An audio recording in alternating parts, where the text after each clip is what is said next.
Hello and welcome to the greatest show on earth, at least the greatest daily news issues and public interest podcast, at least the best one done by me, Pete Dominick. It's time to stand up. Stand up. Wow, that got very specific. And I am very happy to have you here today. I've got two great guests to make up for the fact that I took an impromptu day off yesterday. I didn't want to say why I had to take the day off because I was made fun of by my friend Dr. Zatz when I do that. Oh, sorry, I couldn't do a show today. Ava stubbed her toe or I had this or that come up.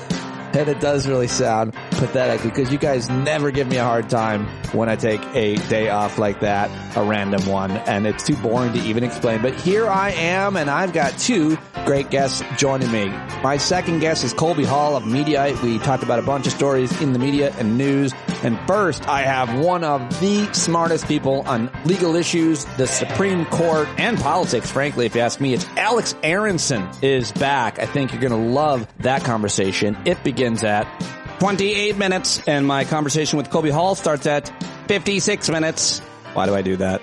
I put it in post. But of course, as I pretty much do every day, I've got your headlines and Soundbytes from Earth One. And Earth One is not a news agency. It's just what most of us on Stand Up refer to as reality. Most of us agree on what that is. Not all, and certainly not everything. We have some great conversations and debates on the Discord channel, and as well as our Thursday night hangouts. I'm really looking forward to seeing you there this Thursday. I'll have some candidates who are running for office stop by. If you know somebody in your district or state that is running for office, you want them to come by for 5 minutes, maybe we can give them a couple bucks, maybe we can hear what they have to say in terms of how we can contribute in their state, which might be a lot more crucial than where we are. That is a suggestion I will take. standupwithpete@gmail.com. Thursday night, 8 p.m., be there. I'm inviting John Avlon, Harry Dunn, and my friend Ryan Bussey, who's running for governor in Montana. All right, let's get to those headlines. But first, an inspiring message from Senator Chris Murphy of Connecticut, who I think is a great leader, and I'm trying to be positive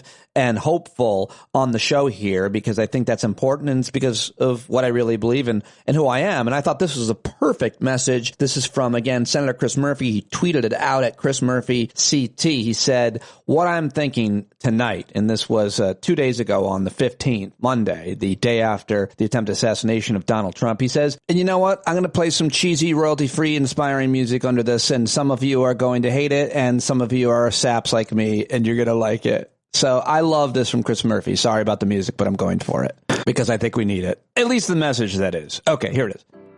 "I know it feels like the nation is unraveling. Yesterday's shooting was a watershed moment, but long before this moment, our politics had become dangerously hostile, zero-sum, and too prone to violence. The question is, what do we do? I know for many active citizens, there will be an instinct to retreat. Such a dangerous moment, better just to focus on me and those closest to me. I begrudge no one that choice, but with our nation unraveling, I believe this is the time to lean forward. Our nation's politics are badly broken, but not unfixable. Our modern world is a world based upon the mythology of an omnipotent individual living in a purpose-built culture of scarcity in which no matter how hard you strive, there is never enough for everyone. But human beings are solidaristic, not solitary.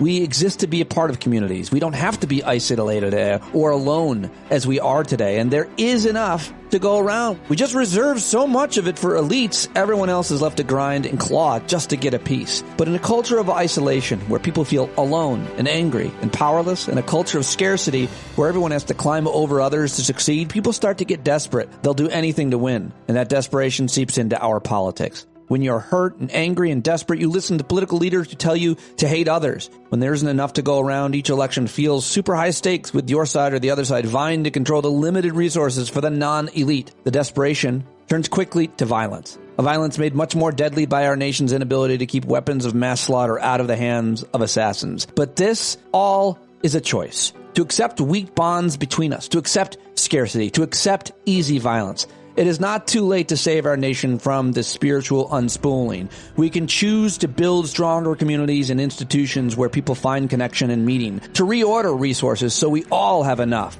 to limit the means of violence. Yes, this means choosing leaders who don't divide us, who don't lift up violence as a means of solving our problems, who are actually going to reform the economy away from scarcity, who think that would-be assassins shouldn't have assault weapons.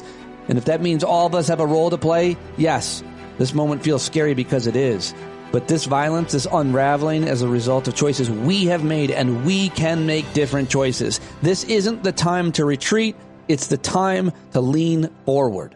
There you go. Senator Chris Murphy of Connecticut tweeted that out, and I read it over cheesy music, and I hope you liked it. If you didn't, send all of your emails to my mom, Mary Dominic, or just go and complain on her Facebook page, because I don't want to hear it. I hope you liked it. All right, here are the headlines I've gathered for you from the last 24 hours, brought to you by, well, you, patreon.com/Pete Dominic, to be a part of our community and to support this daily podcast and all the hours that I put in on it each and every day. Well, I put the show together before the RNC took off on Tuesday night, but what I can tell you is what the plan was and some of the kind of controversies that happened. One was really interesting where Matt Gaetz attacked Kevin McCarthy, who was there talking about him in an interview on TV. You got to see all those camera angles. I don't think the audio is good enough, but if it is, I'll play it for you coming up. Also, Rudy Giuliani was at the RNC early in the or evening, I think, before he had to go to bed, and he fell down, and it was kind of sad, but also not kind of sad. And you should find that video if you take joy in the pain of fascists like him, who has destroyed so many people's lives on purpose. And if you're better than that, you're better than me. Okay, there was that, and then obviously the theme, which was, well, on Monday it was Make America Wealthy once again, and so that was about money. And then on Tuesday it was Make America Safe once again, and so they're railing on crime and hardline vision on immigration there at the second night at the RNC. Scheduled to speak a slew of GOP candidates: Carrie Lake, West Virginia Governor Jim Justice, Arkansas Governor Sarah Huckabee Sanders, top members of House Republican leadership, including Speaker Mike Johnson. Also, comic book villains Magneto, Thanos, and Lex Luthor set to join, as well as the Devil and the Ghost of Hitler. Wow. Some of Trump's former rivals in the primary, Vivek Ramaswamy, Florida Governor Ron DeSantis, and former UN Ambassador Nikki Haley are likewise expected to address the crowd, as well as Senator Marco Rubio, who is a top contender for Trump's vice presidential pick. He is also going to talk. And convention goers are apparently going to hear from the first Trump family member, which is RNC co-chair Lara Trump, who of course is married to Eric Trump.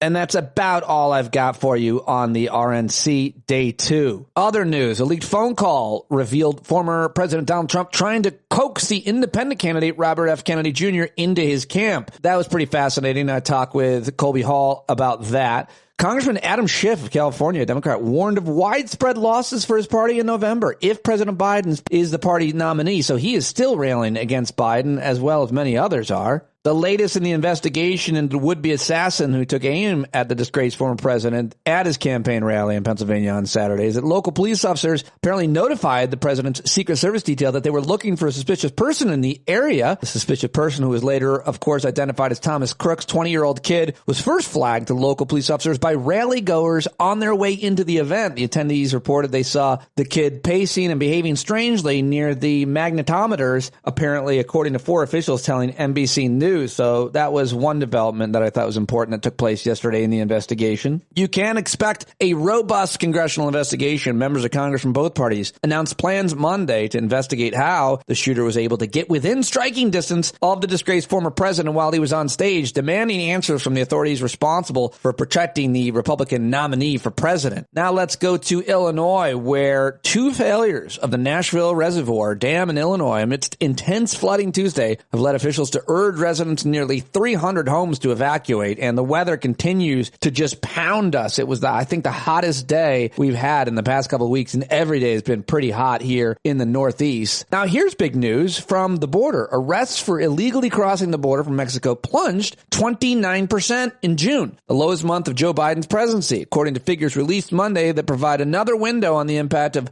a new rule to temporarily suspend asylum. Also yesterday, President Biden was in Nevada. I'll get you some audio from that.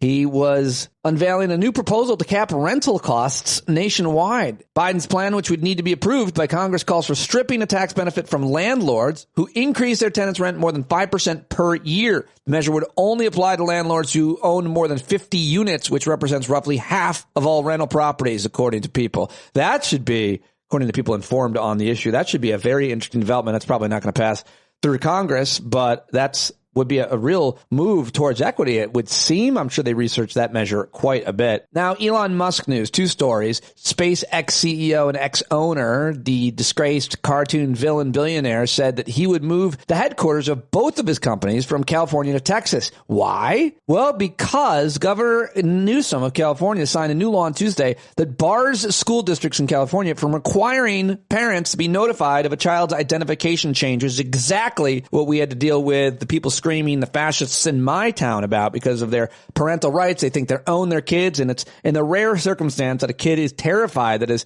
parent might find out that they are gay or trans or confused and be kicked out of the house or whatever. They tell the teacher, please don't tell my parents I identify this way. And the teachers go through a process. It's well researched by psychologists, by educational professionals. I fully support it. Well, Elon Musk doesn't. The other Elon Musk news, of course, is that he publicly endorsed Trump after the attempted assassination.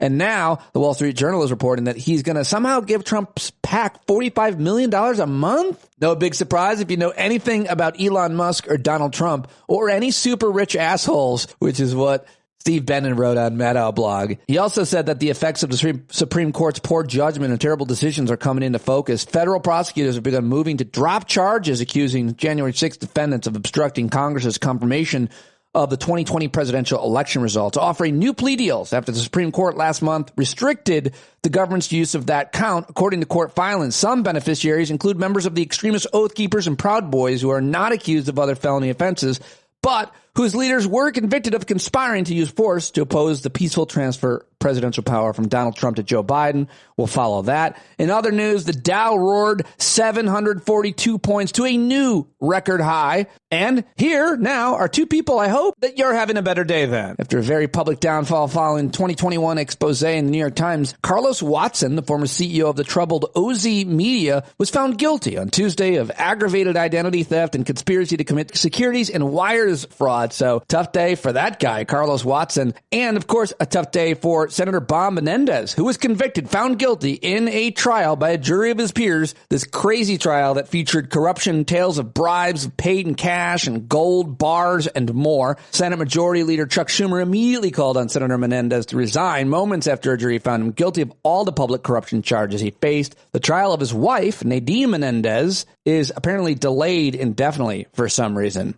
And two more important stories. One, U.S. intelligence received information in recent weeks indicating an Iran-backed plot to assassinate Donald Trump. I don't know. Who did that come from? Iran? I just don't know, which led to increased security around the former president. CNN reported that there's no indication that the would-be assassin who attempted to kill the former president was connected to the plot, but don't let that stop the conspiracy theorists. And finally, in huge news, big news, important news, I'm just seeing this breaking as I'm doing the news segment here. President Biden finalizing plans to endorse major changes to the Supreme Court in coming weeks, including proposals for legislation to establish term limits for the justices and enforceable ethics codes, according to two people briefs on the plans. But is he going to add justices to the court? That I haven't seen yet. All right, those are your headlines. And now to some sound bites. First, the president, he returned the campaign trail yesterday for the first time since the attempted assassination of an opponent, the disgraced former president Donald Trump, continuing his calls to calm the divisive rhetoric on both sides, but also arguing that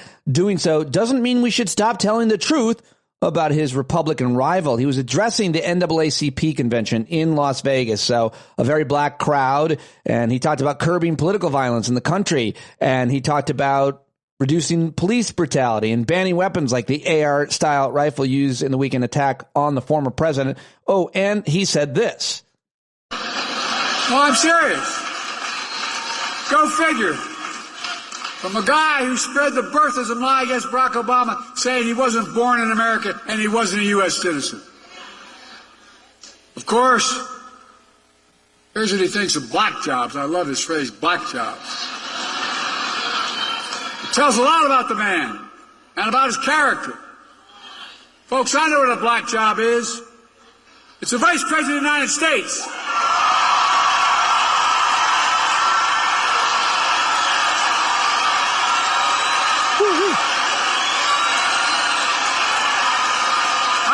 Black job is the first black president in American history, Barack Obama. Yeah, a little bit of what it sounded like in Las Vegas. And here's a little bit more for you from yesterday and the president. I've been young and now I'm old. Yet I have not seen the righteous forsaken. I have not seen the righteous forsaken. And I will not see the righteous forsaken. Hopefully, with age, I've demonstrated a little bit of wisdom. Here's what I do know. I know how to tell the truth. I know right from wrong. I know how to do this job. And I know the good Lord hasn't brought us this far to leave us now. Sounding pretty strong last night, the president in Las Vegas. And there was a lot more, obviously, in that speech. But there's one more clip I wanted to share with you when he talks about Trump. COVID no longer controls our lives. Our economy is not figuratively, literally, the strongest economy in the world. Historic low black unemployment. Record growth of black small businesses. Let me say this again, because Trump is lying like hell about it. The black unemployment hit a record low under Biden-Harris administration. The first bill I passed would put $1,400 checks plus $300 checks per child, per family, per month in the pockets of people in this country to get them through the pandemic. Not Trump's administration. Kamala and I did that. There you go. President Biden yesterday in Las Vegas State, Nevada, that he definitely needs to win, addressing the NAACP conference, doing a good job, sounding good, getting good reviews. But the calls for him to resign continue to come from a lot of different powerful corners. So we're watching that story, unfortunately, closely, hour to hour, day to day, because it's probably not going to happen, whether you like it or want it or not. Now, let's move on to something completely different. This is the Channel 4 is the name of the news outlet. It's a British outlet. And they reported yesterday the father of the Trump shooter was a Trump supporter himself who was held on a database and profiled by the former president's election campaign. What if he tried to kill Trump because his dad loved Trump and he wanted to piss off his dad? He hates his dad for some reason. Anyway, this is fascinating just to learn about how campaigns collect our information, especially you gun owners. Those who think that they don't want to register their gun because they don't want the government to know they have one. People know you've got a gun. Channel 4 News can reveal that Thomas Crooks's father, the owner of the rifle that was used to shoot at Donald Trump, was held on a database and profiled by the former president's election campaign and identified by them as a strong Republican supporter, gun owner and hunter. The information was compiled as part of a secret Republican project to gather data on millions of gun owners across America and use it to target pro-gun messages in the run-up to the 2016 election. And here's why they did it. The city of Pittsburgh is a key battleground in the critical swing state of Pennsylvania, so voters here are always heavily profiled and targeted by political parties, like the Trump campaign in 2016, which held voters' details on a database, including, as we've discovered, the shooter's family, Matthew Crooks and his wife Mary, who lived here at 2506 Milford Drive in Bethel Park. We know they profiled them using secret computer models to identify likely gun owners and enthusiasts, and Mr. Crooks scored very highly, 0.99 out of 1 for being a gun owner and 0.95 out of 1 for being a hunter. In fact, out of more than 19,000 people in Bethel Park who were profiled, Mr. Crooks was in the top 20, and the database classified him as a strong GOP or Republican voter. How about that? Fascinating reporting from Channel 4 in the UK. And speaking of UK, Piers Morgan had our friend Wajahat Ali on his panel the other night, and Waj killed for like 3 minutes straight. Piers tried to call him out for some tweet, and Waj just turns it into gold. And a lot of people are sharing this. We love Waj. He might join me this week, but here it is. Wajahat Ali, you posted this. Biden and other leaders thankfully de-escalated, did not make jokes or laugh about the violence like what happened when MAGA and Trump mocked Paul Pelosi. I mean, look, I've seen a lot of people on the left say that Trump, uses just as incendiary language. He's just as insensitive as people who've been attacked for being insensitive over Trump's shooting. But do you think that was a timely thing to post? I mean, do you not think that one of the arguments the left always put against the right in America, particularly after shootings, is, there should just be a period of dignity where you treat what's happened with utmost severity and you don't try and play whataboutery? I just saw your interview with Ben Shapiro where it was nothing but whataboutism, and I'm not here to BS your audience or gaslight anyone. There was a registered Republican, a white male, who tried to assassinate Donald Trump. Unfortunately, also there was a person who was killed, a father, and there were 2 people who were critically injured. And Donald Trump, ever since he descended the escalators 9 years ago and ascended to power for 9 years, has stoked the ultra-violence. I remember at his protest, he used to openly say, knock the crap out of him, I'll pay for your legal bills. This is the same people who's called the press, people like us, people like you, Pierre's enemy of the people. And as such, for the past 9 years, multiple cases where his followers have tried to commit violence against law enforcement, the press, poll workers. This is the same man who said, as of this campaign, I want to be dictator for a day. Last week, he praised the January 6th violent insurrectionists, called them hostages. He incited a violent insurrection. When those insurrectionists came to the Capitol with violence, some of them came to assassinate Nancy Pelosi and Mike Pence, his former vice president. You know what he said? Yeah, they're onto something. He encouraged them to kill Mike Pence, his former vice president. 2 weeks ago, Donald Trump posted that he wants televised military tribunals for Liz Cheney, who used to be the number 3 Republican, and also the head of Heritage Foundation, who has released Trump's Project 2025 2 weeks ago, Pierce, said that we're in the process of a second American revolution, and it will be bloodless unless the left allows it to be. This is what we're dealing with. It is a toxic environment which has been stoked by Trump's embrace of the ultraviolence and violent rhetoric. And yesterday, Nancy Pelosi, her husband Paul Pelosi, folks, for those who don't know, another far-right nut, tried to assassinate her. He opened the door. He took a hammer to her head. He survived an assassination attempt. Do you know what MAGA and Trump did?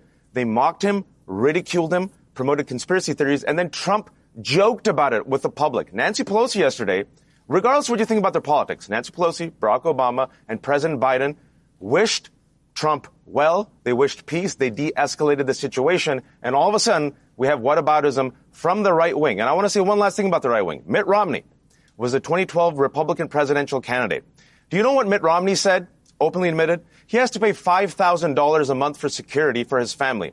He said Republicans in office right now are all this nonsense. Before I go to him, verified from MAGA Republicans. This is what has happened. We cannot normalize this. Okay. We cannot normalize. Yeah, Waj, crushing it. Loved it. Loved it. And let's see, one more. Adam Kinzinger on The Late Show with Stephen Colbert. Thought this was good on the choice of J.D. Vance for VP. J.D. Vance, who was picked by Donald Trump to be his vice president.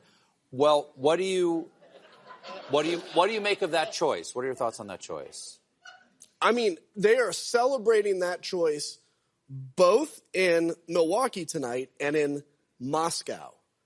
Like, J.D. Vance is the one that has said, I frankly don't care what happens in Ukraine. He has very loudly talked about how he doesn't care what happens in Ukraine. He has opposed aid to Ukraine at a time where, since World War II, the biggest defense of a country, of freedom, that is happening right now. I mean, in the trenches in Ukraine, you have somebody that is a musician next to a machinist, next to a college professor. These are people that are not at all have anything in common except they're standing together defending their country.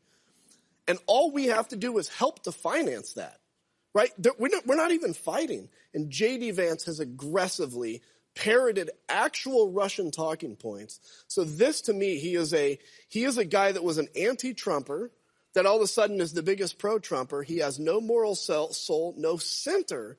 And how you can like Russia and what they're doing in Ukraine is beyond me. Yeah, there you go to Adam Kinzinger on Colbert last night. The whole interview is pretty interesting. And let's wrap it up with 3 minutes from comedian Trey Crowder on J.D. Vance's whole deal. You know, if you'd have told me when I was a kid that one day a white trash hillbilly would have a shot at the White House, I would have been like, what, like with a potato gun? Like, no, as the vice president. Oh, damn, that's wild. Tell me more about this hero. What was he, a man of the people, civil rights attorney? No, Ivy League educated venture capitalist who first rose to fame by selling us all out. Oh, Oh, well, that's disappointing. That's like telling a kid, hey, you're going to have a Mario-themed birthday, and on the day of, a fat Italian shows up drunk on mushrooms and kills his pet turtle. That's not what I thought you meant.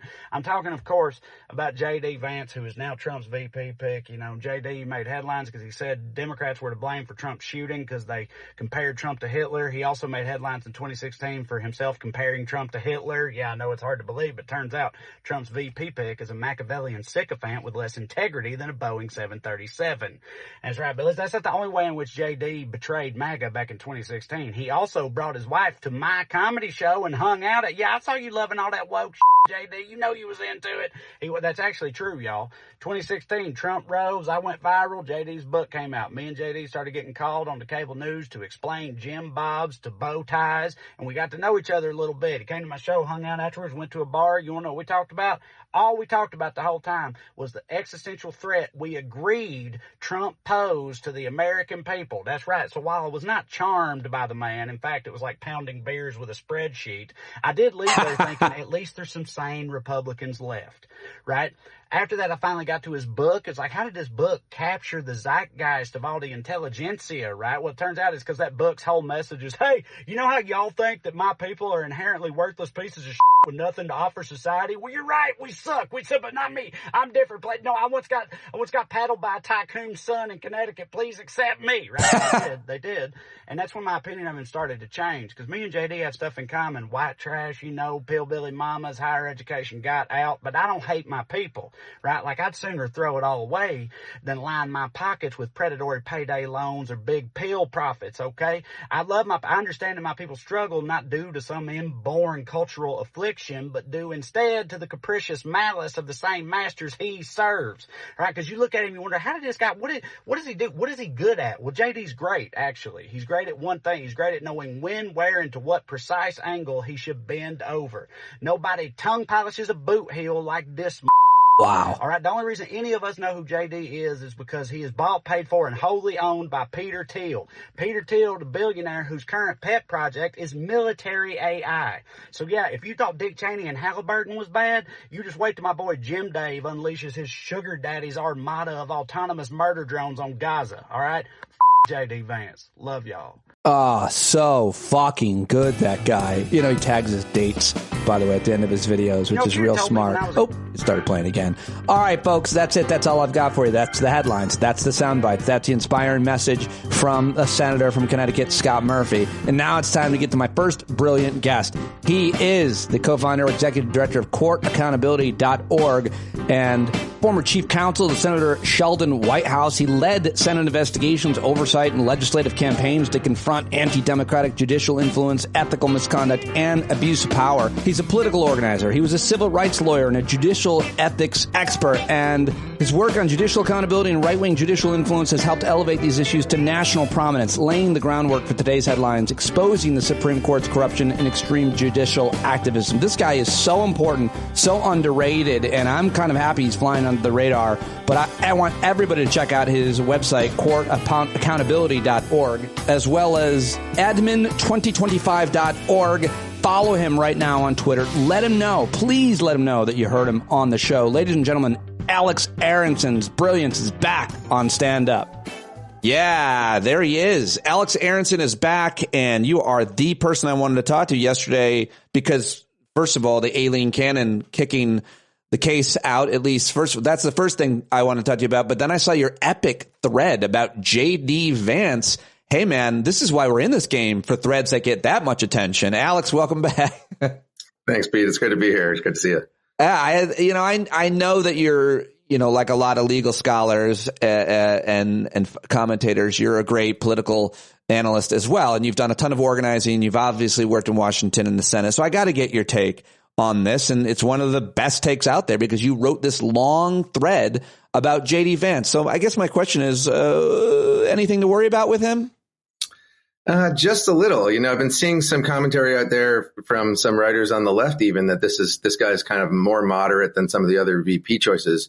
I see it as exactly the opposite. I mean, JD Vance is a deeply ingrained theocratic fascist. He's an aspiring fascist connected to some of the most dangerous authoritarian and frankly, billionaire funded networks in this country. And his plan for our future is deeply dystopian. You, I think, are referring to Peter Thiel, probably? Not just Peter Thiel, but certainly, yeah, Peter Thiel. Peter Thiel helped him get his start. I don't know if folks recall, but, when Peter Thiel made his big play on these Senate races in, it was 2022, it was around Blake Masters and J.D. Vance. He funded Blake Masters, who I went to law school with in Arizona. Who sunk like a stone because he was so wacko and crazy and shooting guns in his ads and things like that. And J.D. Vance was the other bet in Ohio. And Vance has a lot more polish. Of course, Vance has his history of sort of, in my view, pseudo-populism with his hillbilly elegy, which was this appeal to Appalachia, sort of really trying to ground his public image in this idea of the working man and bringing the working man out of poverty. And, really what it is, it's a cover for his agenda being driven by Peter Thiel. That's exactly right. But he's also deeply connected to Leonard Leo. You've had me on before to talk about the courts. Yep. And Leonard Leo, of course, the chair of the Federalist Society, who controls $1.6 billion in a dark money trust fund and runs all sorts of dark money efforts to infuse his very specific Catholic fundamentalist views into all sorts of civic spaces. And J.D. Vance is deeply connected to that as well. As well as the Supreme Court. Apparently he clerked, his wife clerked for Justice Kavanaugh and Gorsuch? Is that Roberts. So Roberts and Kavanaugh. So on the circuit court for Kavanaugh and then on the Supreme Court for Roberts. So why does that matter? That J.D. Vance, who could be the vice president, he's currently a senator's wife, clerked for 2 Supreme Court justices, other than just, it's a small world and powerful people are well connected, in this case, in the right-wing legal world. Yeah, it's rich sort of that this like pseudo-populist everyman facade is connected to this history of elitism, right? He comes out of Yale Law School. His wife had these fancy clerkships. J.D. Vance has never practiced the day of law in his life, but as Trump tries to, galvanize this MAGA base around this populist ideology, he's tapping into these elite channels, right? And as they sort of seed this conspiratorial mindset that, coastal elites are controlling things, it's actually true. It's just that it's their coastal elites. It's their Yale people. And so it matters a lot, right? And we can see it in the decisions at the end of the term at the Supreme Court, these billionaire driven decisions around overturning decades of precedent that allow the American government to pass regulations to protect everyday people and, giving the president blanket immunity for criminal acts. What we've got is less a sort of power struggle as we're used to between branches of government and more a power struggle between democracy and an authoritarian movement that is actually seizing these different levers of government and using them to their own ends for their own power. What do you make of J.D. Vance's relationship? You mentioned his relationship with Leonard Leo of Heritage. What do you make of his relationship to in the public comments he's made or references to Project 2025, as well as what do you make of Trump's trying to separate himself, walk away from it? Well, I think, the selection of J.D. Vance as Trump's vice presidential choice makes this a Project 2025 election. And, we saw just, last week or maybe 2 weeks ago, Trump really tried to distance himself from Project 2025, much like he's tried to distance himself from the Republican Party's deeply unpopular abortion policies, really draconian, scary abortion policies. He recognizes that these are his major political liabilities. And so it's interesting and a little ominous, frankly, that he chose J.D. Vance, who is, I think, one of the real figureheads in politics of the Project 2025 agenda. And we saw Kevin Roberts, the Opus Dei connected head of the Heritage Foundation, celebrate Vance's selection. He said, I'm going to have a big, wide grin on my face as I give this announcement, because among all these potential VP choices, this was our guy. This is the guy that understands our project, understands our strategy for power consolidation, understands the sort of theocratic drive of what we're trying to do with this project. Yeah. Wow. Okay. So I got a bunch of other things I want to talk to you about outside of just J.D. Vance. I highly recommend, and I'll link to it in here, the thread that you tweeted out at Alex Aronson, because there's so much more than what we touched on in terms of his past, things he said, things he supported, who he is, what he represents, and so much more. We could take up our whole conversation, but there are obviously a bunch of other things I wanted to talk with you about. So you're the first person I've interviewed since the attempted assassination on Trump on Saturday in Pennsylvania by this 20-year-old kid. I just want to get your general take on what it means and the reaction to it all and how it affects the election and the conversation and the media's attention to it, what we've gotten wrong or right. But I also I saw that you had tweeted, and I've read about this issue before, this idea of accelerationism. Mm-hmm. And you just shared that, maybe this is what this kid's motive was. And of course, that is this obscure idea to inspire other people around the world, specifically white supremacists around the world. We don't know if that's what this kid was doing, but is that the effect that an attempted assassination on Trump and this moment has an effect of accelerating other extremists or making the run-of-the-mill MAGA folks more extreme or so on? What do you think is the effect of this issue right now, this horrible thing that happened? It really was a horrible thing that happened. And I think we should all be grateful that, former President Trump survived this, that he survived it with just a nick on his ear. I think, it's a reflection of how far we've fallen as a country in terms of our ability to have civil discourse and civil disagreement. Accelerationism, I think I retweeted something about how folks should learn about accelerationism, which is the extremist movement to move us, to accelerate us toward civil war, toward hot civil war. And there's a big, growing movement of folks that want to see that result. And it connects, of course, to these evangelical and Catholic integralist ideologies that see us on the verge of salvation, right? They see us on the dawn of an Armageddon where we will, we're basically we'll have the end of civil society and Christ will come back. And so I think we have to recognize that these Christian nationalist movements are very much real and that they're very much motivating and realizing themselves in our now sort of daily politics. I don't speculate whether or not kid had anything to do with an accelerationist movement. It seems like, I think we still don't know nearly enough about what his motives were. He was wearing a T-shirt associated with a gun rights brand. So I think, that's kind of interesting. But one of the, initial sort of propagandistic pushbacks to, rallies in defense of Trump after he was shot was that it was Democrats and progressives and people that have been, I think rightly pointing out that this guy poses a real threat to our democratic future that created the conditions for him to be shot like that. I think the fact that this guy is seemingly a right-wing, conservative gun advocate in a country where it's been Republicans and the right that have been the stalwart opposition to gun safety legislation that progressives have tried to pass, that, huge majorities of people want, really put the lie to that. And we can see that sort of propaganda pushback as a chilling mechanism, as an attempt to silence critics of Trump, of Project 2025, to help to quiet us, as we approach this election that so many of his backers see as the mechanism for this deliverance. They see Trump very much as a vessel as he holds up Bibles and advances their Christian nationalist agenda on abortion and other issues. And points to God saving him from the bullet. Yeah, exactly. Right. He knows exactly what he's doing. He knows exactly who he's talking to. And so, no, I mean, I think it's horrible, but it's also just a reflection of how far gone the Republican Party and the right is in this country. And, a sad testament to how far we've come apart as a people in this nation. I think the most accurate hot take, Alex, after the assassination attempt, the one that matters the most is simply that around the world there is acrimony. There are problems in democracies and autocracies and other forms of government and societies around the world. They're even more violent than us. They play violent video games. Around the world, there are scandals and controversies and all kinds of corruption.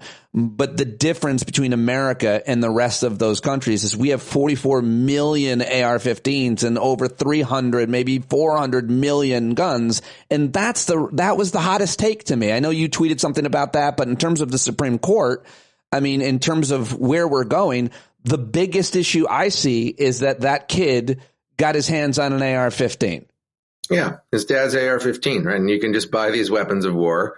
And it's because of the Supreme Court that Leonard Leo and the Federalist Society and these right-wing interests invested in for decades. They rewrote the Second Amendment with a doctrine, that was made up that a former Republican Chief Justice called the biggest special interest fraud in American history. And now that is like our baseline status quo for, who gets to possess these guns and what governments can do to regulate them. And it's ties to the crisis of democracy again, right? And you have to understand what they've done with the court is a counter majoritarian, constitutional revolution, a counter revolution to entrench positions that are deeply unpopular, which is a democracy issue, right? And it's like, if we want, 85% of people or something like that want background checks for these guns or want bans on things like AR-15s, and we can't have that because the Constitution has been manipulated by captured judges who are rewriting the Constitution to suit their own ends. What do you make of the captured judges, specifically Thomas and Alito, in that your former boss, Sheldon Whitehouse, has asked the DOJ to start a special investigation or assign a special prosecutor, I think it is, to Thomas's corruption at least? You've heard Alexandria Ocasio-Cortez call for impeachment or go through the process to impeach, I think, Alito and Thomas. These are two different actions. They are actions. One probably has a little bit more strength than the other. But what do you make of either of those and what they could possibly mean? I think they're super important. I think we have to, be realistic and recognize that neither of these congressional actions are going to probably accomplish the goals that they set out to do. I think looking at Garland's record of really tepid and weak prosecution in the face of clear violations of law, I think, and particularly given where it is on the calendar, I don't think we can expect Garland to open up, appoint a special prosecutor and investigate these guys. But they very clearly violated the law, as Senator Whitehouse and Senator Wyden's letter very clearly lays out. They've got extensive evidence of Thomas willfully over decades violating the financial disclosure laws. There are many more flights all over the country. This guy was using Harlan Crow's jet as like a private taxi service to fly to Palm Springs for a day and have lunch, things like that. That's clearly and he wasn't disclosing it, clearly in violation of law. And then there's also serious tax crimes that the senators identified. And so it's the same sort of fact pattern, not exactly, but we're talking about nobody's above the law and whether Trump should be able to be held accountable for very clear crimes that he committed. The same thing with Supreme Court justices. There's nothing about being a Supreme Court justice that should immunize you from the generally applicable criminal laws. But look what they've done to the Constitution vis-a-vis presidential immunity. No doubt they would, if given the chance, reach a similar conclusion as to their own immunity, right? They're putting themselves above the law. They don't even have to write that opinion because they can just ensure that it never happens, fundamentally. Likewise, I think impeachment, right? Justices and judges in our nation's history have been impeached for far less than what we've seen out of Alito and Thomas. And Ocasio-Cortez led these really well-crafted impeachment articles. Thomas, again, walking through his willful violations of law and his refusal to recuse from cases that implicated the interests of the very billionaires who were flying him around and sending him on $500,000 trips to Indonesia and the like. And, Justice Alito, perhaps most egregiously, flying these flags, associating himself publicly with the MAGA Stop the Steal movement, with Trump, and then sitting on these cases, refusing to recuse in clear violation of the federal recusal law that requires his disqualification. So, I think she very clearly identified high crimes and misdemeanors that merit impeachment. Whether that starts some momentum towards impeachment in a future House majority, we'll see. But I think it's exactly the right type of step that Congress should be taking to show these justices that they can't do this without any accountability. I'm glad to hear you say that, all of that. Okay, so I've got to ask you about Judge Aileen Cannon, the big story that was driving the day yesterday, even though we knew the RNC was going to start, was that Aileen Cannon dismissed Trump's classified documents case. And there's a lot to be said about that. But first and foremost, procedurally, how can a judge have that much power at that level, especially one judge? Can you explain that without boring me? I'll try. Federal district judges, even though they're underneath circuit judges and even though they're obviously underneath the Supreme Court, they have, a huge amount of power over the case that they control. They just have a smaller slice of cases. But for the cases they control, they have a huge amount of power to set the calendar, to, hear motions that are out of order or should be out of order. And we've seen that throughout this classified documents case, that Cannon, and even in the Trump cases she handled before this, She's sort of just manipulated the calendar, manipulated the motions calendar, heard all sorts of frivolous arguments, including this argument that Jack Smith was unconstitutionally appointed, which was a position rejected by the majority of the Supreme Court. It was in a separate opinion written by Clarence Thomas in the immunity case that she picked that thread up and used to throw this case out. And the timing is, suspicious. Right here on the first day of the RNC, give Trump this huge gift. And so in canon and in the Supreme Court with the immunity decision, we just see these federal judges sort of giving out massive campaign contributions to Donald Trump. One thing about Aileen Cannon, folks might not remember, we saw in the New York Times not that long ago, this chief judge of her circuit and another federal judge, they approached her before this case started. Right. They said, you shouldn't be on this case. Like, you don't have the experience. And based on the way you handled these other Trump cases, you don't look impartial. You shouldn't be on this. And she rebuffed them. She said, no, I'm keeping it. And she has that power. She's a life tenured federal judge who can only be removed by impeachment. And so, yeah, lots of power. So I feel like I heard some good positive spin here. Fine. Let her dismiss it. Now it gets appealed to a higher court. They'll reinstate it. And guess what? A better, more fair judge will be on it. And Jack Smith can prosecute Donald Trump. Sounds good to me. If only we're so simple. The 11th Circuit is one of the most right-wing courts in the country. It was stacked during the Trump administration with Leonard Leo's judges. You'll be shocked. That said, it's not nearly as far gone as the Fifth Circuit. I think there's reason to expect they might overturn, Cannon's order in this case and have it proceed. That would put Jack Smith, I think, in a difficult position. And I think he has to my mind, a pretty clear choice here, which is to seek reassignment of this case to another less biased judge. But, I think the upshot of all of this, as it was, of course, in the election subversion case that the court gave blanket immunity to Trump on, the effect is to delay accountability beyond this election. That was the clear plan from the beginning. This is the clear plan now. It really doesn't matter how these cases are resolved unless somehow Joe Biden figures out a way to win this election and, the prosecution can proceed into the next administration. If these cases go beyond the fall, like Trump will just get them dismissed, then it'll all be over. Right. Yeah. By the way, that's what he asked for in his message: to unify America, dismiss all the cases against me. Yeah, that's the message that we're getting from all these folks, like Kevin Roberts, who promises a hot civil war, if the which will be bloodless if the left allows it to be. Right. That was his quote. Yeah. Where were you on before it got knocked out of the headlines? And this timeline we're in is so crazy. What's next? It's scary for all of us. But where were you on President Biden and the conversation around him getting out or staying in? Where were you before? Where are you now? It's so interesting to think about Biden and where he's been and where he is now. It's like in some ways, and I don't know, it's impossible to know how things would have played out. But, it's in some ways it feels like he was the only one of those candidates. He wasn't my primary candidate in the 2020 election, right. But it feels like on some level he might have been the only one that would have been able to defeat Trump there among those candidates. And now it feels like he might be the only one who might not be able to.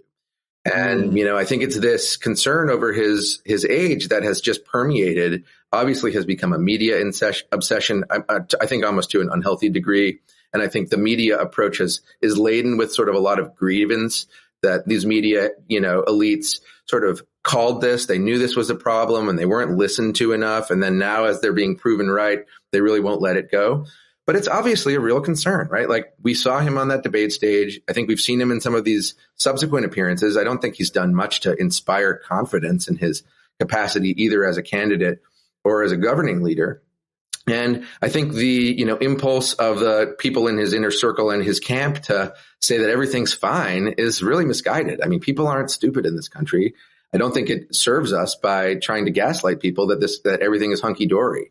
At the same time, I think a head of celery would be a better president than right. Donald Trump. I mean, Donald Trump is a fascist, right? He has allied himself with theocrats who, want to put our daughters on pregnancy registries. They have laid these plans and they will execute them. I think people in blue states are a little bit too rose-colored glasses about those eventualities for our lives. But, like whether Trump can or whether Biden can pull this off now, I think is a really open question. And, I'm not totally convinced the way I think about it is, this is way outside of somebody like my control. And all I can do is use my knowledge, expertise, capacity on the things that I focus on, around the weaponization and corruption of the Supreme Court, around the infiltration by these right-wing autocrats into all these other levers of government power, to help people understand just what's at stake in this choice this fall. Do you think I would be a better president than Trump? You would be like so much of a better president than Trump. Can we please have you? You would be an amazing president, Pete. Can we start the campaign? Do you have your VP choice picked? I'm not doing it. Yeah, I think I would choose you. Yeah, I think I would. Yeah. Well, you're like a super smart guy. And so when it comes to the question around Biden, all I'm thinking about are all the good legal questions around replacing him as the nominee before I get to my opinion on whether he or not he should be. I saw this Wall Street Journal article. I didn't read it because it's behind a firewall and I don't pay for it unless somebody sends it to me. But the headline was that Biden has to be the nominee for him legally to be able to give his $100 million war chest to anybody else.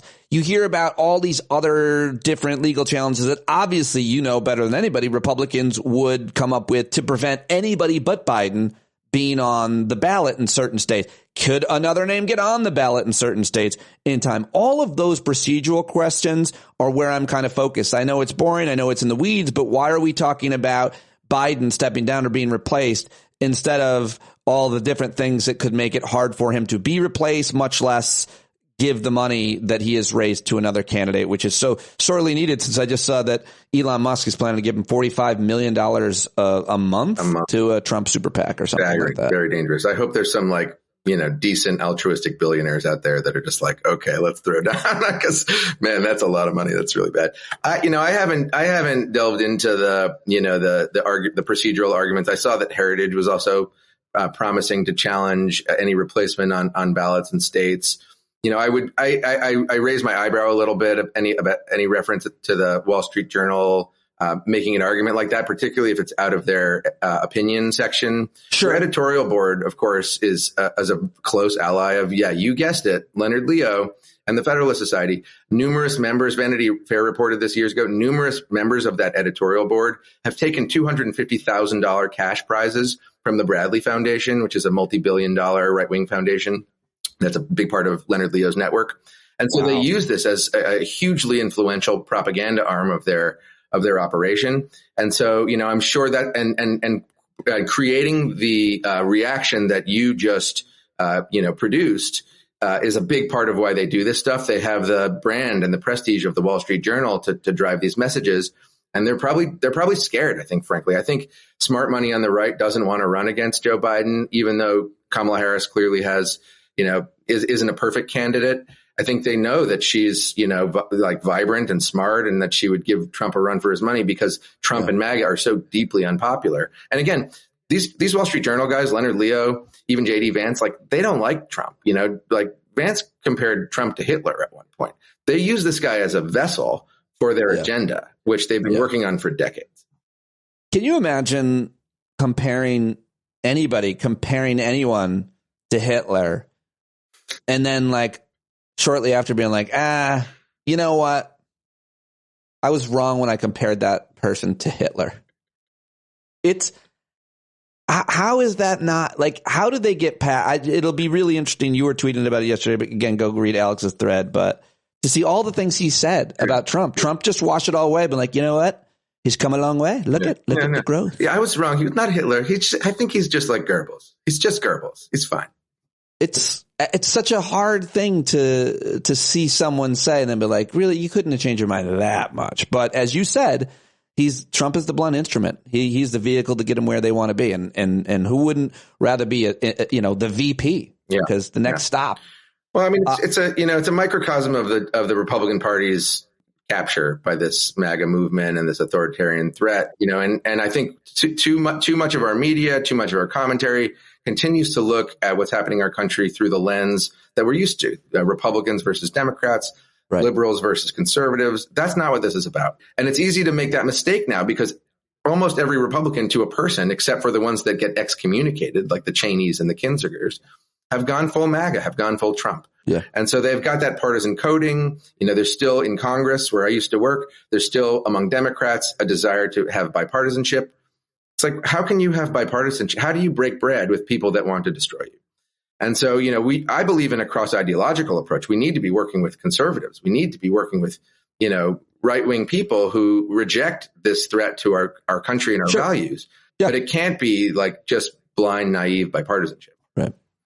Alex, can't thank you enough for joining me. You're one of the smartest guys I get to talk to, and I really appreciate you joining me. I hope everybody will support your work at Court Accountability and everything else that you're doing, and I hope that we can talk again very soon. Thanks for everything you're doing. Oh, Pete, one last thing. The thread you mentioned about J.D. Vance is it's from a website we're launching this week, admin2025.org. Tons of deep dive profiles on a lot of the Project 2025 leaders. We're starting with the ones that are speaking this week at the RNC. That's going to roll out into a much, much bigger deep dive site on the policies and personnel and the money behind Awesome. Project 2025. Oh, that's great. I'll include that in the show notes. I promise people I will. Sometimes I forget. Admin2025.org. Yep. Awesome. Got it. All right. Thanks a lot. There you go. Alex Aronson. Go tweet him at Alex Aronson. Go check out Admin 2025. Go check out Court Accountability. Support his work. So great. Really appreciated him joining me. And I also have a second guest on today's show. Very excited to have Colby Hall back. I always love when I get to talk to Mediaite co-founder, television producer, and Peabody-winning award winner, Colby Hall. Love talking to him about media stories, political stories. We caught up yesterday, and I'm very excited to share this with you as well. Follow him on Twitter. Check out Mediaite. Let him know that you heard him here. That would be a big help to me. At Colby Hall. Tweet him if you're still on there. I appreciate it. Here we go with another great conversation with the always fascinating and very cool Colby Hall of Mediaite. Colby Hall, just the man I wanted to talk to because I like to talk to you anytime, but especially when there's a billion things happening. Good to see you. I'm good, Pete. How are you? The one thing we knew was going to happen, I'm afraid but confident. That's how I am. The one thing we knew was going to happen this week was the RNC. But given the assassination attempt on Trump and Biden's debate performance and all the speculation about him continuing, we can add so many more stories if we wanted to, the Supreme Court and so on. How are you looking at this moment in news time? Do you remember that iconic image or scene when Lucille Ball works at the candy factory and the conveyor belt and she's shuffling? That's what it's like to be a news editor these days. It's fascinating because there's very little time for analysis. It's sort of making journalists return to like straight news instead of like trying to couch everything and like, this is what it means. And I think we see that with the RNC. RNC has had to react and change and pivot in real time. And I think it's helped them because their message has been, I'm a deep cynic, and I think it's all a bunch of hooey. Political parties in general are, but it's all sort of propaganda pro their own candidate. But it's all been, pretty, measured.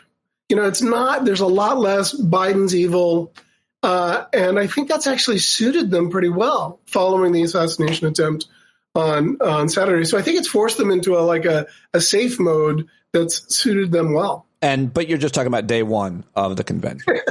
Right. Well, what was weird was day one's theme was like make America wealthy. And, I don't know if you noticed this, but the backdrop, would be LED screens, was a giant iconography from a dollar bill, including the pyramid with the eyeball, which totally plays into sort of conspiracies. Yeah. It's also we're just worshiping the dollar. And that's what Trump and the RNC were trying to put forth. We'll get you rich. That's all that really matters. Sure. And sadly, I think cynically that works. And then there's this, and I've covered this with a whole bunch of scholars. I forget what it's called, the Christian ideology that thinks about profit and false prophets. Yeah. So, all right, we can get back to the RNC, but right now, what I'm seeing on cable news, I've been dropping in.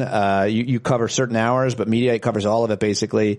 Is a tremendous amount of continued coverage over the assassination attempt. And this is where I get frustrated because now it's all speculation, and it has been speculation. And they bring on their former Secret Service and their law enforcement types to talk about how this possibly could have happened. And there's more information coming out and so on. But I really do wish, and by the way, I'm eating all of it up, Colby. I'll watch those segments as much as I think they're bullshit and not helpful to speculate about these things. I want the news. Like when developments come out about more we learn about the shooter or the victims' families or reactions to it. I'm not saying don't cover it. It's a huge event. What do you make of the coverage at this point on Tuesday when the shooting, the attempt assassination took place on Saturday night? Well, I think the coverage is really focused on the massive error, the Secret Service. I think it's a huge story. It's also sort of a safe story in this divided political time. Like everyone can agree that the Secret Service, like I saw reports that the shooter was on top of the roof where the counter snipers were headquartered. And, CNN had a great bit where they lined up TikToks from eyewitnesses with the actual footage of the speech. And you can see it's about 2 minutes before that people started identifying the shooter. I think that's been the thing that's going to drop that I think we should all manage our expectations is what was the motivation of this shooter. I'm not a psychologist. I'm not a legal guy at all. But by all accounts, this seems to be obviously a dude that was, medical term, fucked in the head. Like he was a lone wolf. Giving $15 to Act Blue when he was 17, that doesn't make you a Democrat. And having your family apparently put Trump signs up in your yard doesn't make you pro-Trump. The guy that shot Gabby Giffords was crazy. Like it wasn't a political thing. And I don't think that when we find out, I could be wrong, I don't think finding out like the motivation of this guy is going to change much of anything. I think it was this guy was crazy. Well, I agree, but I just keep having the same reaction to this. Is I don't think about the points one team or the other gets if you do find out the ideology, because I think a lot of people are radicalized. I think a lot of people are crazy and radicalized and isolated and alone all over the world. The thing that I think about Colby is the fact that he could get a gun so easily. That's what makes this. That's my main takeaway is that the gun thing. Yeah, no, I 100% agree with you. And I hate to say that, Megyn Kelly said this and it annoys the fuck out of me but she said it's over. We won. And the truth is we're so cynical about it right now that when first graders are being massacred and we just shrug. I said this after the mass shooting in Las Vegas. All these conservative thought leaders in 2017, it was Bill O'Reilly and Laura Ingraham, someone else, they were saying, what are you going to do? It's the price of American freedom. And I wrote a column saying that's the scariest part of this whole thing is that we've just accepted this to be our fate. And that's so deeply nihilistic. And yet, I hate to say it's crazy that this dude can have an assault rifle and get so close to a former president. By the way, it needs saying Saturday was a grave, sad, historic day. My heart sank when I found out because it was just terrible. And I was out drinking with some super lefty friends of mine who I love, and they were immediately thinking it was staged. And then it was like, oh, he's martyred, and that this is going to reelect Trump. I actually think the assassination attempt will have little effect on his reelection. Interesting. I just think that we have such short attention spans, and 4 months is forever. And, I can't, again, I'm often wrong, so I could be way off on this. What could you imagine or draw up knocking the question about President Biden's future off the headlines, off the front? I mean, well, that's what this is. In fact, I was sort of pitching or kind of spitballing an idea that the bullet may have gone through, grazed Trump's ear, but it could have saved Biden's candidacy because for the first 2 days, Biden was presidential. He did 3 public appearances. He was, for an 81-year-old guy, he appeared to be the guy that you want in that setting. I had some issues. His first speech was, I think, the right tone. And I thought, well, this is going to save his candidacy. I think, again, speaking of short attention span, cut to Tuesday, 48 hours later, we're seeing again that, there's cabals, not cabals, there's a lot of Democrats down ballot Democrats who really worry that the Democrats are going to lose, the House, the Senate. They've already lost the Supreme Court and the executive branch. So I don't think that story is going away. And I don't think Biden yet understands the the gravity or the size of the concern that surrounds his presidency or his candidacy. You just made me think something that I'm not sure I've thought before, but it's kind of typical politics, meaning if the election were today, this one or that one would win. And it's almost like a sporting event where the score just keeps changing based on play. And in this case, the score seems to be changing. Moods seem to be changing, even polling to some extent, based on what the hell is happening in the world. And you got you got the debate, you got the assassination attempt, and then of course you have all the classic things that affect an election. And so it depends on where the economy is at on November 5th, or if we've just been attacked by a terrorist or a few other different kinds of events. And I feel like no matter who the candidate is, that more than anything else is going to be what it comes down to. The timeline where we're at on November 5th. Colby, does that make any sense to you when I say it? No, 100%. It's really salient, and I agree with 100%. Like, I watch way too many sports, and like, especially in football, it's like whoever has the last possession is going to win this game. And it definitely feels like whoever's going to sort of like, it's the 2-minute drive. It's the Chiefs Bills, like, 13 seconds. They got to put some points on the board. Well, they will, because it definitely feels like a momentum swing.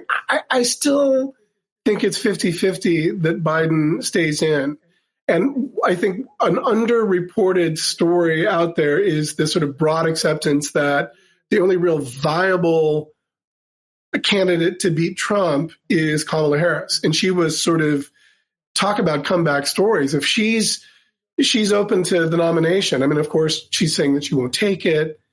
The entire posture of everyone attached to the Biden campaign is like, no way, no way, no way. Of course, they're going to say that until they change their mind. Right. I think Kamala Harris makes the most sense, and she would, you can already game it out. Like, Trump probably wouldn't even debate her because she's a great prosecutor. Her strongest suit was when she was sitting on the Senate hearings and asking really tough questions of like Brett Kavanaugh. So I think she would be great in a debate. We also live in a nation that's filled with historic sexism and racism. So there's that. Well, speaking of that, if you want to be sexist about it, compare it to Trump versus Hillary in those debates. And if, just the optics of Donald Trump, who is been accused of assaulted dozens of women, and the rape of E. Jean Carroll and so on, standing next to any woman always looks creepy to me. So on that stage, the optics of that alone, much less a black woman, much less a sitting VP, regardless, I think it would be a fair, somewhat interesting comparison to make between. I think that's right. I will say that in 2016, you remember that inside the Beltway sort of establishment politics, I mean, in many ways, what made Hillary like the ideal candidate and maybe the best prepared commander in chief also made her the worst candidate because she represented Secretary of State, U.S. Senate, First Lady, White House. All the stuff that made her like so knowledgeable was a detraction from a body politic that voted for Trump, at least, that wanted change. They wanted someone that flaunted decorum and it was a disruptor. I think after 4 years of Trump in the White House, that's less.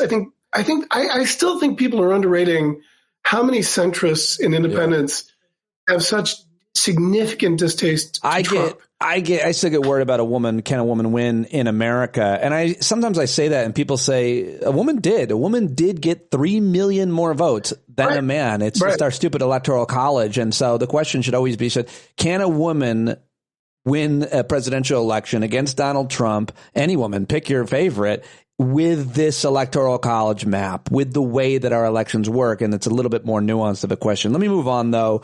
And stop speculating because I do want to ask about RFK Jr. and that story today, which I believe Mediaite had the scoop on early that this happened. What the hell is this about? Why are RFK and Donald Trump even on the phone? Forget about what they talked about. It looked like they're in cahoots. What am I supposed to make of this phone call? I mean, it definitely appears that there's some sort of cahoots, which, by the way, cahoots is my all-time favorite word. It's just like such an onomatopoeia. Cahoots is perfect. So kudos to you. Mediaite's Diane Falzone scooped exclusively yesterday that call took place. Now, it's the first day of the RNC. He's about to make a VP stuff. There was rumors that he was going to surprise ask RFK. As it turns out, he asked him to like drop out and support him. I think, Trump is very much old school, kind of not a mob boss, but he has that approach. And so this video, I guess there was a live videographer that captured this conversation, which was on speakerphone. RFK Jr.'s son sort of ripped it and posted it. And then RFK Jr. said, like, I should have stopped the video. I apologize. This was a mistake. And they deleted. Well, of course we ripped it. Everyone ripped it. It's out there. It did suggest that RFK Jr., shocker, is more interested in an ally with a position of power than any principled stand. I mean, this is a guy who was, 10-year heroin addict. He has never really served in public office. I don't think he's quite as crazy as some make him out to be, but I don't think he's prepared at all. He's a conspiracy theorist.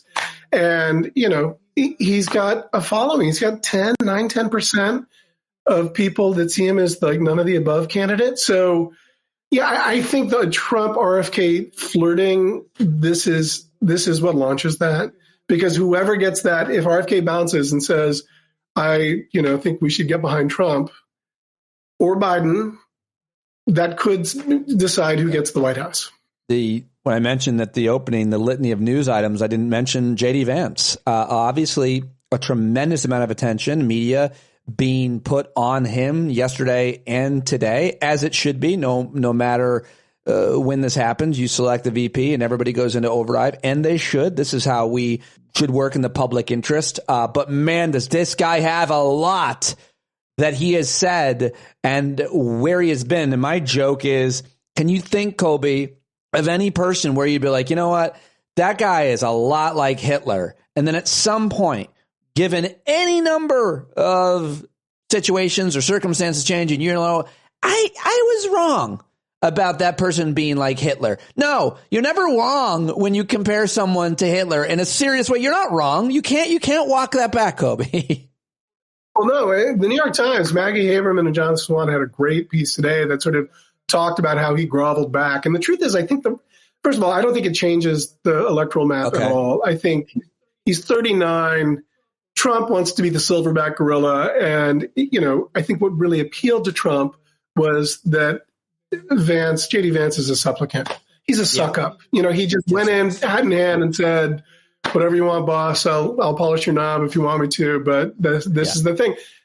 The bigger story there is that he's going to be a part of the American political conversation for the next decade, maybe two. You're on a ticket, Trump's running mate, and he's going to ostensibly take over the MAGA crown. This is the beginning of the true J.D. Vance story, which is one that's it's going to be defined by redefinition and reimagining of his brand. Oh, man. I mean, can you imagine the conversation between him and his wife? I know we hate this guy, but he is setting us up. This is the best opportunity for us to take over the world. Absolute power corrupts. Absolutely. Like it's just, you get sort of, he wants the ring. And, once you get the motorcade, I mean, I will say on the other side, I'm a little bit cynical about Jill Biden being on the cover of Vogue magazine, right? Like once you get the high-end treatment from being, either, a major party candidate or you're in the White House, you don't want to let go of that lifestyle because it's pretty great. And I think Jill Biden is a good human being and has dedicated her life to noble causes. But I don't think she's immune, or anyone is immune, to keeping a status quo that keeps you surrounded by servants in, private jets. I flew first class for 6 months at one point in my career. I've flown first class like three times, and each time I'm like, what decisions have I made that have not allowed me to do this regularly? Yeah, well, I mean, I don't work in rural Kansas, though. So. Yeah, the point is, when I had to go back to coach or economy, I was like, oh man, this is so much worse. So I flew private once when I was working at iHeartRadio, and it just went to Teterboro, got on the plane, and it was like, when are we going to leave? And they're like, we can leave whenever you want. You want to leave now? I'm like, yes. And it was for a work thing, for a Taylor Swift thing. And I was like, how does anyone not want to fly? I mean, I wasn't eating or drinking much then, but if there was a full bar and candy, I was like, fuck it. And I was just I've never flown binging, but once you go that level, hard to go back. I've never flown up private, but I see that you upgraded me there. I see what you did. You're lucky to be talking to me now that I flew private. I want to upgrade you. I flew to space once, Colby. on a Elon Musk jet. Speaking of Elon Musk, $45 million. He endorsed Trump the day he was assassinated. He said, I endorse him, almost assassinated, obviously. I endorse Donald Trump. And then apparently it's reported he's given $45 million to a super PAC supporting Trump. Terrible. I mean, I don't want to be conspiracy theorist, but like the money that he got to buy Twitter seemed to be backed by some massive organization that could be a former sort of Axis enemy, Cold War enemy. And the other thing I would say is that Bill Ackman, who's a total sort of narcissistic douchebag, this guy David Sachs, who spoke at the RNC, and then Mark Andreessen, who invented Netscape and invented the internet, basically. These are all tech bros who are multi-billionaires. They're all throwing in with Trump. I'm old enough to remember when big tech's conspiracy against the Republicans was a thing we were led to believe by Fox News and conservative media. And now, not so much. And there's a reason that they're supporting Trump, because they will benefit monetarily. Yeah. It's so out in the open that the multi-wealthy are doing everything they can to maintain their multi-wealthy status quo and are willing to divide America and make us hate each other if it makes them get to fly private. I just don't know what any amount of money can do to change someone's opinion on Joe Biden or Donald Trump at this point. What ad, what algorithm, what are they feeding us? What bots, what fake accounts are they creating? What fake controversy are creating? What deep fake? I don't know what that money's going to do to change someone's opinion on two guys that they know better than we've ever known any candidate that's ever run. I mean, it used to be just you bought TV because it was the mass medium and that would win you over. And I think now what people are realizing is that a really smart data scientist that can read the algorithms and apply machine learning AI to hyper-targeted. I mean, look, I'm on my phone all the time. My son is, just doom scrolling TikTok and Instagram Reels. I don't think that's cheap. And I think that's, I think is something that we don't recognize yet or realize how important that is, or rather how influential that is. So I don't know, $45 million a month. That's a lot of Reel ads and TikTok ads. And, I don't, to me, it's pernicious and it's dangerous. And it goes back to Citizens United. Sure. It's crazy. Yeah. It's terrible. That horse has left the barn. I covered that when it happened. It's just so bad in America, especially compared to any other country. All right, let me ask you about just a media question. You covered this for Mediaite. The story, I was kind of interested. I'm always very fascinated with the Morning Joe crew. I don't watch it much. I see clips and so on. I mean, I start and finish with the fact that they're husband and wife, and that's fucking crazy to me. Weird. And that when Saturday Night Live does a parody of them, it's not far off when they argue in front of. It's too on the nose. It's a little bit creepy. It's not funny because it's the parody is too close to reality. So you're like, is this comedy or is this, what are we making fun? What is this? I'll always love the format for a morning show. I think every network should do similar cast of characters, a wide range of different perspectives and expertise. And sometimes I appreciate them stirring it up, but boy, do I have issues with Joe Scarborough and literally just how much he talks.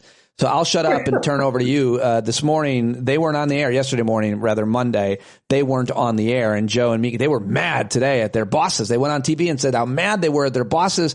What happened there? Why does that matter if it does? You covered it. I think the executives at MSNBC News made a mistake. I think they thought that the breaking news was going to still be unfolding. And I think Monday morning they wanted to be safe. I actually think Joe Scarborough, he does talk a lot, but he does have an interesting and very influential perspective. And Mika has been really pro Biden, especially post debate. And it's been a little bit tense.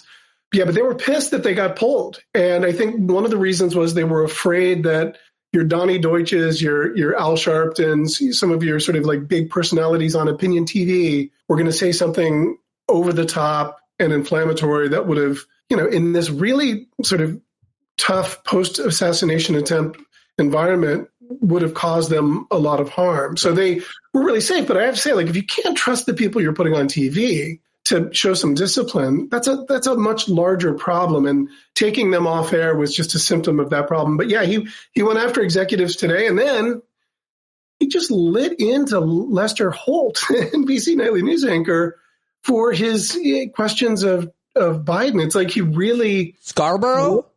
Yes. Lit into his colleague? He called it what was it? Moral, phony moral relativism. Wow. That's going to be an awkward hallway or holiday party. Well, if you'd read my write-up, I said the NBC News company picnic is going to be awkward. Like the softball game, someone's going to get beamed. Yeah, no, I think the on-air talent there has a ton of power. Rachel Maddow is loved. She's widely influential. She's smart as hell. She gets $40 million a year to host one night a week. And Joe Scarborough, I think, famously gets paid $40 million plus $1 just so he's the highest number. And those guys are off all the time. So, yeah, I think there's questions with Cesar Conde and I think Rashida Jones, who runs MSNBC, it's a pass because MSNBC's ratings have been relatively really strong. But I think people are wondering, like, what is the Ronna McDaniel thing? Yeah, there's been a series of sort of executive mistakes that you got to wonder if Brian Roberts at Comcast, who oversees this, is going to be like, do I need this PR headache? Like what? Because I don't think the executives are going to matter. I think people will tune in. There's a huge amount of eyeballs that want to see the opposite of Fox, and that's what MSNBC serves, for better and worse. So, it's morning show drama, and it's fascinating because it's like everything else. It's a fluid story that's unfolding before your eyes. I'm sure I missed many of the big stories out there. One thing I just did notice, this is just a political story, but I think it's kind of hilarious, is that the Biden Department of Justice has weaponized against Democrats. I mean, right. more first the president's son, and now it's the senator, one of the Democratic senators from New Jersey, Robert Menendez, was found guilty today.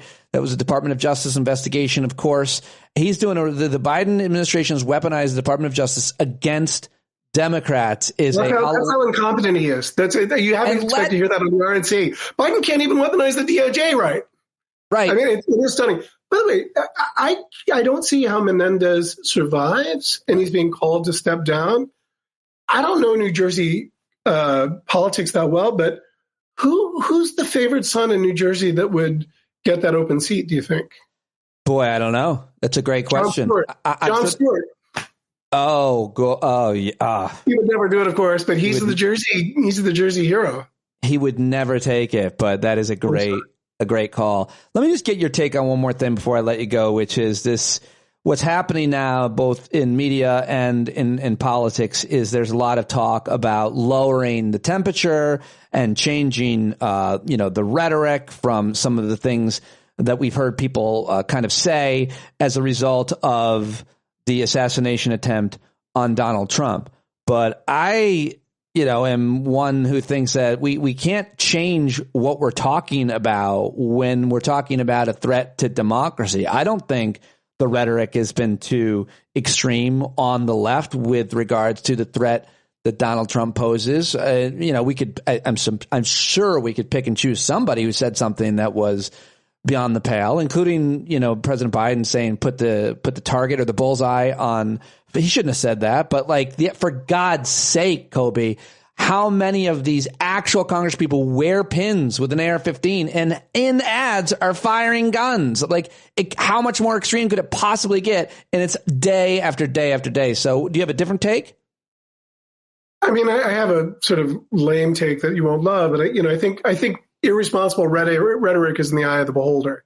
It's just another thing that's used as a cudgel by opposing sides to do dumb gotcha. Like, you said that you're going to be bad for the country. Bad for the country. That means one thing, but that's what politics is, right? And it leads to this sort of brain dead kind of sort of chilling of we can't use idioms anymore. Come on, we should all have some poetic license. And there's a big difference of, someone saying this guy's bad for the country. He's a danger to democracy.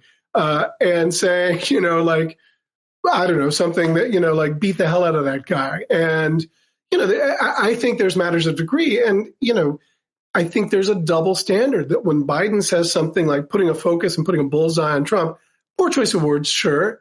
It was not a public thing that he said. It was in private. Like, that is held to a much stricter standard than the crazy calls for like irresponsible violence that you hear from Don Jr. or Trump himself. It's like, it's insane. And yet how do we painted ourselves into this weird corner of unfair subjectivity and meaning? I don't know how we get out of it. Great question. And good spot to end it, I guess, because I'd love to know what people think. I love talking to you. I love reading you. I appreciate you being able to join me whenever you do, Colby. Keep up the great work at Media, you and your colleagues. It's on my favorites, top spot every day. And I'll talk to you soon, my friend. Good stuff. All right, there you have it, everybody. That is today's show. Thank you to my guests, Alex Aronson and Colby Hall. Of course, thank you for your paid subscription. If you haven't signed up, now is your day. Patreon.com/Pete Dominick. Or maybe today's the day you decide to pay $10 instead of $5 to help me keep this show going, or more. Many of you are even more generous or have more to give than that, and I am so grateful. All right, that's all I've got for you today. Go see Ophira Eisenberg Thursday night in Nashville if you're not at our hangout. Write a rating and review on Spotify and iTunes, and support the work of the great John Carroll, johncarroll.org right now, taking us out as he does each and every day. When you can't see the forest for the burning trees, you got to stand up. Hey, you've been sitting so long, you got the creaky knees, you got to stand up. Stand up. I think you're driving wheels been leaking grease. Boy, you better stand up. Stand up. Well, there's a whole lot more of us who know what's right. They'll keep right on ignoring us if we keep sitting tight. You got to open up the window to let in some light. You got to stand up. That's right. You got to rise up. You got to stand up. You got to stare the devil straight in the eye. You got to let him know it's his turn to go. See it clear and all you hear is a lie. Don't get up off of your butt, down off of your fence. Even if it ain't a very friendly audience, well, they'll begin to listen when you start making sense. And you stand up, stand up. No need to point your rifle to defend your town. Just stand up, stand up. You know they can't deny you what you're laying down. Boy, you better stand up, stand up. Show your face of every color, yellow, black, red, and brown. This is the place where every lost child will finally be found. There's only one thing to do before we stand our ground, and that's stand up, stand up. Well, the founding fathers saw a land for all. They had to stand up, they had to stand up. They had a keen imagination for a crystal ball, drawing all the plans of a stand up. But all they had to go on was the time they were in, with other causes for laws, and since they weren't even sin, they knew that change was gonna come before the change could begin. They had to stand up. Alright, they had to stand up. We got to stand up. We got to look the devil square in the eye. We gotta let him know it's his time to go, and make it clear when all we hear is a lie. Why you lying awake wondering where the money all went? It'll be the cost of freedom that'll go unspent. You can see him flee the scene of that experiment if you stand up. Alright, we got to speak up, we got to reach up, and raise your voice in every way you know how. Don't be toes up, you got to show up. Ain't no better time to do it but now. No need to pledge allegiance to no wanton tribe. Rise up, show obedience to the voice inside, and listen well and it'll tell you not to run and hide. It says stand up.